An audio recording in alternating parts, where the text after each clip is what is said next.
बदलापुरात 2 चिमुकल्या मुलींवर अत्याचार करणारा नराधम अक्षय शिंदेचं एन्काउंटर झालं, पण त्यावरून आता आरोपांच्या फैरी झडू लागल्या आहेत. त्यातच मुंबई हायकोर्टानंही पोलिसांवर प्रश्नांची सरबत्ती करून कडक भाषेत ताशेरे ओढलेत.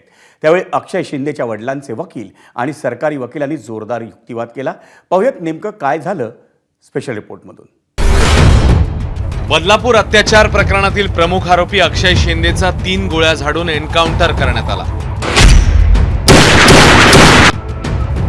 स्वसंरक्षणार्थ गोळीबार केल्याचा पोलिसांनी दावा केलाय. मात्र मुंबई उच्च न्यायालयाने या एन्काउंटरवरून प्रश्नांचं फायरिंग केलंय. अक्षय शिंदेच्या वडिलांनी दाखल केलेल्या याचिकेवर मुंबई उच्च न्यायालयात तातडीची सुनावणी पार पडली. यावेळी कोर्टाने काही महत्त्वाचे प्रश्न उपस्थित केले आहेत. अननुभवी व्यक्तीसाठी पिस्तूल चालवणं सोपं नाहीये. प्रशिक्षण आवश्यक आहे. सामान्य व्यक्तीला स्लायडर मागेही खेचता येणार नाही. तुम्ही कधी ते चालवलंय का? न्यायमूर्ती चव्हाणांचा सरकारी वकिलांना सवाल. मी अंदाजे 500 राऊंड फायर केलेत, त्यामुळे काही गोष्टी न पटण्यासारख्या. गाडीत असलेले सर्व पोलीस अधिकारी पूर्णपणे प्रशिक्षित होते. त्यातला एक एन्काउंटर केलेला पारंगत अधिकारी होता. या सर्वांवर आरोपी वरचढ ठरून पिस्तूल हिसकावू शकतो हे समजणं कठीण आहे. नॉर्मली तुम्ही डोक्यात गोळी मारता का, पायावर की हातावर गोळी मारता? याला आम्ही एन्काउंटर म्हणू शकत नाही. एन्काउंटरची व्याख्या वेगळी असते.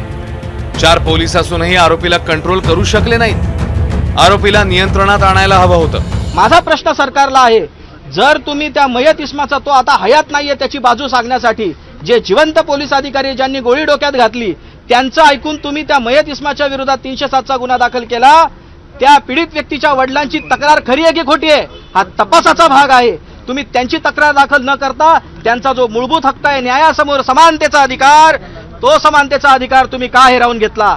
त्या समानतेच्या अधिकाराच्या उपयोगात तुम्ही अडथळा निर्माण का केला हा माझा सरकारला सवाल आहे. माझा वकिलीचा अनुभव असं सांगतोय, या फक्त फांट्याच्या पोलीस या पॉलिटिकल माफियांच्या सांगण्यावरून, सत्ताधाऱ्यांच्या सांगण्यावरूनच हा गुन्हा घडण्याची शक्यता आहे. मुंबई उच्च न्यायालयाने उपस्थित केलेल्या प्रश्नांना उत्तर देण्यासाठी पोलीस आणि सरकारला 3 ऑक्टोबर पर्यंतचा अवधी आहे. एकीकडे कोर्टाने पोलिसांच्या एन्काउंटरवरून प्रश्न उपस्थित केले असताना तिकडे एन्काउंटरवरून लागलेल्या फडणवीसांच्या बॅनरवर विरोधकांनी ताशेरे ओढले. बदलापुरा हा संदेश असलेल्या बॅनरवर फडणवीसांच्या हातात बंदूक दाखवण्यात आली आहे. या राज्याचाच गृहमंत्री बंदूक घेऊन फिरतोय. बस मिर्झापूर टीव्ही सिरियल मध्ये या गोष्टी चालतात. हे वास्तव आहे.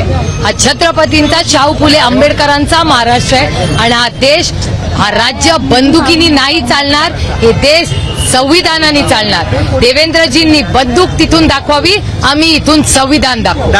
आप बदला लेकर नहीं मार सकते. आप जस्टिस करके उसकी आप कैपिटल पनिशमेंट दे सकते हो उनको, वो जस्टिस होगा.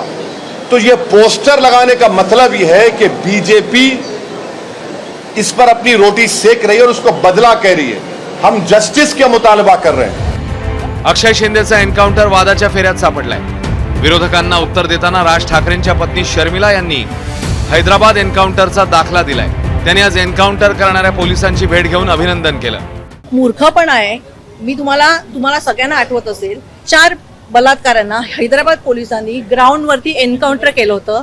तेव्हा हेच विरोधी पक्ष आता जे सकाळी सकाळी बोंबलत आहेत, त्यांच्या वृत्तपत्रात त्या हैदराबादच्या पोलिसांचं कौतुक केलेलं होतं.